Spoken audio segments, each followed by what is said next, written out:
أعوذ بالله من الشيطان الرجيم. پناہ مانگتا ہوں میں اللہ کی شیطان مردود سے۔ بسم الله الرحمن الرحيم.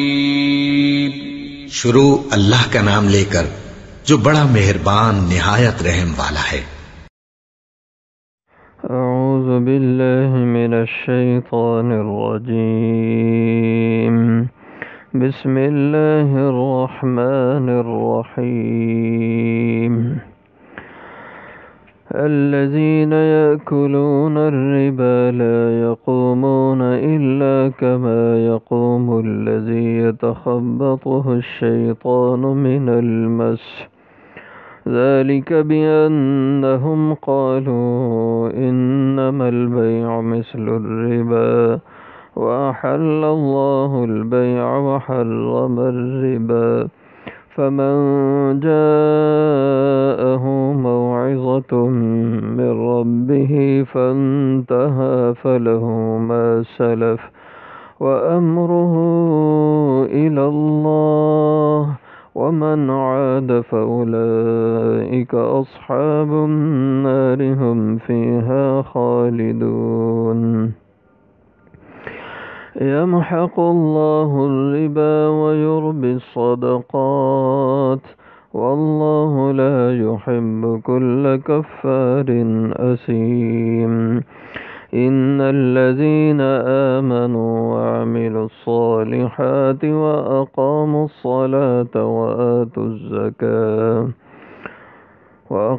الصلاة وآتوا الزكاة لهم أجرهم عند ربهم ولا خوف عليهم ولا هم يحزنون۔ يا أيها الذين آمنوا اتقوا الله وذروا ما بقي من الربا إن كنتم مؤمنين، فإن لم تفعلوا فأذنوا بحرب من الله ورسوله، وإن تبتم فلكم رؤوس أموالكم لا تظلمون ولا تظلمون۔ الذین وہ لوگ یاکلون جو کھاتے ہیں الربا سود، لا یقومون وہ نہیں کھڑے ہو پائیں گے الا مگر کما جیسے یقوم کھڑا ہوتا ہے الذی وہ شخص یتخبط ہو جس کو بدحواس کر دیا ہو الشیطان شیطان نے جن نے من المس سے چھو کر چمٹ کر، ذالک بانہم یہ اس واسطے کہ بے شک وہ لوگ قالو انہوں نے کہا انما بے شک البیع بے خرید و فروخت مثل الربا یہ بھی سود کی طرح ہے، وحل اللہ اور اللہ نے حلال کیا ہے البیع بے کو خرید و فروخت کو، وحرم اور اس نے حرام کیا ہے الربا سود کو۔ فمن پس جو شخص جاءہو کہ آئے اس کے پاس موعظۃ نصیحت من ربی اس کے رب کی طرف سے فانتہا پس وہ باز آ جائے فلہو تو پس اس کے لیے ہے ما سلف جو پہلے ہو چکا، وامرہ اور اب اس کا معاملہ الی اللہ اللہ کے سپرد ہے، ومن عاد اور جو شخص باز نہ آیا فاولئک پس وہی لوگ ہیں اصحاب النار دوزخ والے، ہم فیہا خالدون وہ اس میں ہمیشہ رہیں گے۔ یمحق اللہ الربا مٹاتے ہیں اللہ سود، ویربی اور بڑھاتے ہیں الصدقات صدقات کو، واللہ اور اللہ تعالی لا یحب نہیں پسند کرتے کل کفار ہر ناشکر اثیم گناہگار کو۔ ان الذین بے شک جو لوگ کیا آمنوا ایمان لائے، وعملوا الصالحات اور جنہوں نے کام اچھے کیے، واقاموا الصلاۃ اور نماز قائم کی، وآتوا الزکوٰۃ اور زکوٰۃ ادا کی، لہم اجرہم ان کے لیے اجر ثواب ہے، عند ربہم ان کے رب کے ہاں، ولا خوف علیہم اور کوئی ڈر خوف نہیں ہوگا ان پر، ولا ہم یحزنون اور نہ وہ غم زدہ ہوں گے۔ یا ایھا الذین آمنوا اے ایمان والو اتقوا اللہ ڈرو اللہ سے وذروا اور چھوڑ دو ما بقی جو باقی رہ جائے من الربا سود ان کنتم مومنین اگر ہو تم ایمان والے فإن لم تفعلوا پھر اگر تم ایسا نہ کرو فأذنوا تو اعلان سن لو بحرب من اللہ اللہ کی طرف سے جنگ کا ورسول اور اس کے رسول کی طرف سے وإن تبتم اور اگر تم توبہ کر لو فلکم رؤوس اموالکم پس تمہارے لیے رؤوس و اصل اموالم تمہارے مال ہیں لا تظلمون نہ تم ظلم کرو ولا تظلمون اور نہ تم پر ظلم کیا جائے۔ اس سے پہلے کی آیتوں میں صدقات کا بیان تھا۔ اب صدقہ، زکوٰۃ، اللہ کی راہ میں مال کا خرچ کرنا، اب اس میں بظاہر یہ نظر آتا ہے کہ خرچ کرنے سے مال گھٹ گیا، مال میں کمی واقع ہو گئی، لیکن حقیقت میں وہ مال گھٹتا تو نہیں، لیکن ظاہری شکل اس کی مثلا 10,000 میں سے اگر کسی نے 200 روپیہ صدقہ کیا ہے تو اب وہ 200 کم ہو گیا، 1,00,000 میں سے 2,500 جس نے زکوٰۃ نکالی اب دیکھنے میں تو 2,500 لاکھ سے کم ہو گیا۔ اس کے بالمقابل جو سود ہے تو اس میں بڑھوتری ہے، سود کا مال 1,00,000 اصل مال تھا، اس پہ سود لگا تو 1,01,000 ہو گیا۔ اب یہ بڑھتا ہوا مال نظر آتا ہے، تو اس میں انسان کو سمجھانے کے لیے اللہ جل شانہ نے فرمایا کہ صدقہ خیرات کرو کہ اس سے اللہ مال بڑھائیں گے، اگرچہ گنتی میں مال یا حجم کے اندر مال بڑھتا ہوا نظر نہیں آئے گا، لیکن برکت کے لحاظ سے مال بڑھے گا، فائدے کے لحاظ سے یہ مال کی بڑھوتری ہوگی۔ اور جو سود کا مال حرام کا مال ہے وہ دیکھنے میں بڑا نظر آئے گا، لیکن حقیقت میں وہ گھٹنے والا ہے، اس سے نقصانات ہیں، اس کے نقصان یہی اس کا گھاٹا ہے۔ تو یہاں اللہ تعالیٰ نے سود کی قباحت کو بیان کیا، صدقے کی جو کہ فضیلت بیان ہو گئی، اب جس سے مال بڑھتا ہوا نظر آتا ہے اس کی قباحتیں بیان فرمائیں۔ فرمایا الذین یاکلون الربا، وہ لوگ جو سود کھاتے ہیں، لا یقومون، دنیا میں جو سود کا لین دین کرتے رہتے ہیں اور اس کو چھوڑتے نہیں ہیں۔ ہمارے ہاں جو مالیاتی نظام ہے یہ کم و بیش اکثر سود پر ہی مشتمل ہے، ہمارے بینک اکثریت میں یہ سودی کاروبار کرتے ہیں، ایک آدھ بینک ہیں جو اسلامی بینک ہیں، میزان بینک ہے اور بینک اسلامی ہے، دبئی اسلامی بینک ہے، یہ اسلامی بینک ہیں، اسلامی بینکاری کا کام کرتے ہیں، تو اس میں تو سود نہیں ہے۔ جیسے علماء کے ایک طبقے کا کہنا ہے جو ماہر معاشیات ہیں، اسلامی فقہ کے اندر معاشیات کی جن کو مہارت حاصل ہے، تو ان حضرات میں ایک اچھا خاصا طبقہ وہ کہتا ہے کہ یہ اسلامی بینکاری یہ صحیح ہے۔ اسی طرح اسلامی تکافل، اسلامی انشورنس ہے، پاک قطر فیملی تکافل ایک ادارہ ہے، تو یہ اس میں شرعی ہے، ایک علماء کا طبقہ وہ کہتا ہے۔ اور جو مروجہ ہمارے بینک سودی ہیں جو عام مارکیٹ میں بینک چلتے ہیں، ان کے بارے میں تو سب علماء کا اتفاق ہے کہ یہ سودی کام کرتے ہیں، اگرچہ بعض بینک دھوکہ دینے کے لیے مفتیوں کے فتوے دکھاتے ہیں لیکن ان کی کوئی حیثیت نہیں۔ سب علماء کا جتنے بھی مکاتب فکر سے تعلق رکھتے ہیں سب متفق ہیں کہ مروجہ جو بینک ہیں ان کا سارا سسٹم سود پہ ہے۔ تو بس یہی سود کو آپ سمجھ لیں کہ ہمارے بینکوں کے نظام میں جو چل رہا ہے یہ سود کا نظام ہے، اور جو بیمہ زندگی کے نام سے پالیسیاں ہوتی ہیں یا انشورنس جو ہمارے ہاں مارکیٹ میں مروجہ کمپنیاں یہ بھی سودی ہیں، ایک آدھ اسلامی ہے تکافل کا جو کام کرتے ہیں وہ میں نے عرض کر دیا۔ تو فرمایا جو لوگ سود کھاتے ہیں لا یقومون، وہ نہیں کھڑے ہو پائیں گے کل قیامت کو، الا کما، اللہ کے سامنے نہیں کھڑے ہو سکیں گے مگر کما جس طرح یقوم الذی کھڑا ہوتا ہے وہ شخص یتخبطہ الشیطان جس کو بدحواس کر دیا اس شیطان اور جن نے من المس سے چھونے سے، یعنی چمٹ جانے سے، جیسے کسی انسان کو جن چمٹ جاتا ہے جن چمٹ جاتا ہے اور وہ انسان ایسے بے ہوش ہو جاتا ہے اور اس کو کوئی شعور نہیں رہتا، اس کو کوئی سمجھ نہیں رہتی، کبھی ادھر گرتا ہے کبھی ادھر گرتا ہے، اور وہ نیم اس پہ پاگل پن کی سی کیفیت طاری ہو جاتی ہے۔ تو جو سودی لوگ ہیں یوں ہی قیامت والے دن حشر میں کھڑے ہوں گے، یتخبطہ الشیطان ایسے کھڑے ہوں گے مثل اس شخص کے جس کو بدحواس کر دیا وہ شیطان اور جن نے من المس سے چمٹ جانے سے۔ ذالک بانہم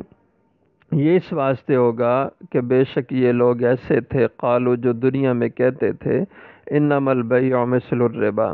کہ بے شک بیع مثل الربا مثل سود کے ہے۔ بیع خرید و فروخت تجارت، یہ ان کی بدعقلی تھی کہ وہ لوگ بدبخت یہ سمجھتے تھے، انہوں نے یہ کہا کہ بیع سود کی طرح ہے، یعنی جیسے سود حلال ہے تو بیع بھی حلال ہے، تو جیسے سود حلال ہے تو بیع بھی اسی طرح حلال ہے۔ حالانکہ یہ الٹ تھا کہ الٹ کہنا چاہیے تھا انہیں کہ جس طرح بیع حلال ہے اسی طرح سود بھی حلال ہے، لیکن الٹا انہوں نے کیا کہ جس طرح سود حلال ہے اسی طرح بیع بھی حلال ہے، حالانکہ سود تو حرام ہے، اس میں تو کوئی صورت نہیں ہے۔ تو اس لیے فرمایا کہ انہوں نے چونکہ بہت بری بات کہی، سود کو حلال کہا اور اس کو صحیح کہا، تو اس لیے فرمایا انہیں کل قیامت کو اس پہ بڑی پکڑ ہوگی۔ قالو کہ انہوں نے کہا انما البیع بے شک بیع خرید و فروخت مثل الربا یہ سود کی طرح ہے۔ وحل اللہ البیع حالانکہ ان میں فرق ہے، اللہ جل شانہ فرماتے ہیں بیع سود کی طرح نہیں ہے، حالانکہ یہ واو حالیہ ہے، حالانکہ احل اللہ اللہ نے حلال کی ہے البیع بیع وحرم الربا اور اس نے حرام کیا ہے سود،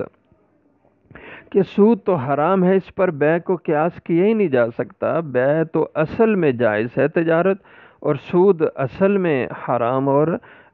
گناہ کا کام ہے۔ فمن جاءہ تو پھر جو شخص کے اس کے پاس آ گئی موعظۃ یہ نصیحت جس میں اللہ نے فرمایا کہ سود حرام ہے، دوسری آیت میں یا ایھا الذین آمنوا لا تأکلوا الربا ایمان والو سود نہ کھاؤ، تو فرمایا جس کو یہ نصیحت مل گئی میرے رب اس کے رب کی طرف سے، فانتہا پھر وہ اس نصیحت کو سن کر پڑھ کر باز آ گیا سود سے، سودی لین دین سے، فلہ ما سلف تو اس کے لیے وہ ہے جو گزر چکا، یعنی جو اس سے پہلے سود کھا چکا ہے، سود لے چکا ہے وہ معاف ہے، اور اب ظاہر ہے کہ اس کی تلافی کی کوئی صورت نہیں جو اس نے سود لیا اور کھا لیا، لیکن یہ ہے کہ اس کے بعد یہ حرکت سود کے لینے دینے کی نہ کرے، وَأَمْرُهُ إِلَى اللَّهِ جو ہو چکا اس کا معاملہ اللہ کے سپرد ہے، یعنی اللہ اس کو معاف کر دیں گے، وَمَنْ عَادَ اور جو اس کے بعد بھی باز نہ آیا اور پھر سودی لین دین کرتا رہا، فَأُولَٰئِكَ أَصْحَابُ النَّارِ تو یہ لوگ دوزخ والے ہیں، ہم فیہا خالدون وہ اس میں ہمیشہ رہیں گے۔ اگر تو ایماندار ہے، مسلمان ہے اور یہ عقیدہ بھی یہ رکھتا ہے کہ سود حرام ہے، اس کے باوجود سود کا لین دین کرتا ہے، تو اب یہ ایک لمبا زمانہ اپنے گناہ کی سزا میں دوزخ میں رہے گا۔ لیکن جو شخص کہ وہ سود کو حلال سمجھتا ہے اور کہتا ہے جی سود ٹھیک ہے، یہ ایسے مولوی اس کو حرام کہتے رہتے ہیں، یہ تو پرافٹ ہے، منافع ہے، تو جس نے اس اللہ کے حرام کو حلال جانا، اس کے حلال ہونے کا کہا، تو وہ کافر ہو گیا، کیونکہ جو چیزیں قطعی حرام ہیں شریعت میں، اللہ نے جن کو قطعی حرام کیا ان کو حلال سمجھنے والا وہ کافر ہو جاتا ہے، اور اسی طرح جو قطعی حلال ہے اس کو حرام قرار دینے والا وہ بھی کافر ہو جائے گا۔ تو فرمایا کہ جو شخص اس کو حلال سمجھ کے سود کا لین دین کرتا ہے ہم فیہا خالدون، وہ چونکہ کافر ہو چکے ہیں اس لیے یہ ہمیشہ کے لیے دوزخ میں رہے گا۔ یمحق اللہ الربا ویربی الصدقات، اب فرمایا کہ سود سے بچا کرو، اس سے مال گھٹتا ہے، بڑھتا نہیں ہے، نظر میں بڑھتا نظر آتا ہے، حقیقت میں مال کا گھاٹا ہے۔ اور صدقہ خیرات خوب کرو کہ اس سے مال بڑھتا ہے۔ یمحق اللہ، اللہ مٹاتے ہیں، گھٹاتے ہیں الربا، سود کو، کہ سود کے لین دین کے ذریعے سے، سودی ذرائع سے جو مال کمایا جائے گا، یہ نظر تو آنے میں بڑا ہوا ہے لیکن حقیقت میں اس کے نقصانات ہیں۔ بے برکتی ہوگی اس مال میں، بہت زیادہ مال ہوگا اور تھوڑی سی ضرورتیں بھی اس سے پوری نہیں ہو پائیں گی۔ اور یہ ہے کہ یہ مال مصیبتیں لے کے آئے گا، پریشانیاں لے کے آئے گا، فتنے، جھگڑے، فساد اور بیماریاں لے کے آئے گا۔ اب زیادہ مال کے ہوتے ہوئے بھی انسان کے لیے وہ تھوڑا ہے، کیونکہ وہ مسائل اتنے سارے مال لے کے آیا ہے کہ وہ کافی مسائل کے لیے نہیں ہو پا رہا، اس لیے اس کا انجام گھٹنا ہے، تھوڑا ہونا ہے، مٹنا ہے اس سودی مال کا، حرام کے مال کا۔ اور صدقہ خیرات یہ مصیبتوں کو ٹالتا ہے، پریشانیوں کو دور کرتا ہے،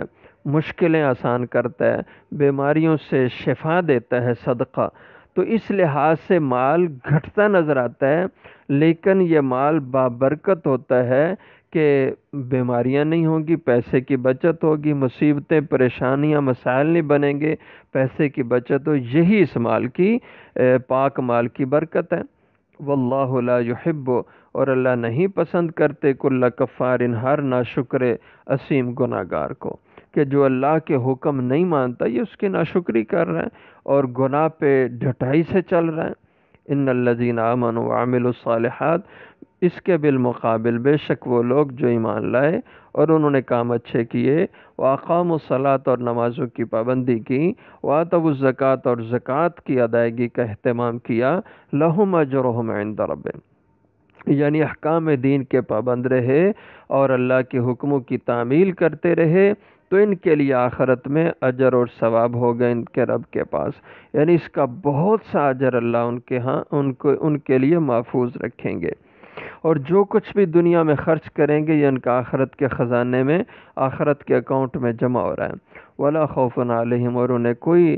اس جہان میں، آخرت میں کوئی ڈر خوف نہیں ہوگا، کوئی غم زدہ نہیں ہوں گے۔ یا ایھا الذین آمنوا اتقوا اللہ، اے ایمان والو اللہ سے ڈرو، وذروا ما بقی من الربا، اور چھوڑ دو جو باقی رہ گیا سود کا مال۔ یعنی اگر تم نے کسی کو پیسہ دیا ہوا ہے اور اس پہ تم اس سے سود وصول کرتے ہو، جیسے بینک قرض دے کر، لون دے کر اس سے سود وصول کرتے رہتے ہیں، اور بھی لوگ پرائیویٹ طور پہ بھی سودی لین دین کرتے ہیں، لوگوں کو پیسہ دیتے ہیں اور اس پہ سود وصول کرتے رہتے ہیں۔ تو اس حکم کے آنے کے بعد اللہ نے فرما دیا کہ جس نے کسی کو سود پہ پیسے دیے ہوئے ہیں وہ سب چھوڑ دیں، جو پہلے ہو گیا، اب اس کے بعد سود نہ لیں۔ اپنا اصل مال، اگر 1,00,000 کسی کو قرض دیا ہوا ہے، ادھار دیا ہوا ہے، تو اب 1,00,000 ہی اس سے وصول کریں، اس کے بعد اس سے سود نہ لیں۔ وذروا، اور چھوڑ دو تم، ما بقیہ، جو بچا باقی رہ گیا، من الربا، سود، یعنی اب اس کے بعد سود نہ لینا، ان کنتم مؤمنین، اگر تم ایمان رکھتے ہو۔ فإن لم تفعلوا، پھر اگر تم باز نہ آئے، تم نے ایسا نہ کیا، یعنی سود سے رکے نہیں اور برابر سود کا کام کرتے رہے، تو فأذنوا، تو پھر سن لو اعلان، بحرب من اللہ، اللہ کی طرف سے جنگ کا، ورسول ہی، اور اس کے رسول کی طرف سے، کہ پھر اللہ اور اس کے رسول کی طرف سے تمہیں اعلان جنگ ہے۔ جب یہ آیت کریمہ نازل ہوئی تو صحابہ کرام رضوان اللہ علیہم اجمعین نے ارشاد فرمایا کہ لا نستطیع بحرب من اللہ، کہ ہم نہیں قدرت رکھتے اور طاقت رکھتے اللہ جل شانہ سے لڑنے کی، لا نستطیع الحرب باللہ ورسولہ، کہ ہم اللہ اور اس کے رسول سے جنگ نہیں کر سکتے۔ ہمیں اتنی ہمت کہاں آ گئی کہ ہم خدا رسول سے جنگ مول لیں؟ یہ قرآن پاک کی جتنی آیتیں یہ وعید کی اور ڈراوے کی ہیں، ان میں سخت ترین یہ آیت ہے کہ سود کا کام کرنے والے، لین دین کرنے والوں کو اللہ نے کیا فرمایا کہ تمہیں اللہ اور اس کے رسول کی طرف سے پھر اعلان جنگ ہے۔ اب جو اللہ اور اس کے رسول سے جنگ کی حالت میں ہے، اس کی زندگی کیسے بن سکتی ہے؟ وہ کیسے مصیبتوں سے چھٹکارا پا سکتا ہے؟ مشکلیں اس کی کیسے آسان ہو سکتی ہیں؟ کیسے وہ بیماریوں سے بچ سکتا ہے؟ اس کو تو ہر طرف سے مسائل نے گھیرا ہوا ہوگا،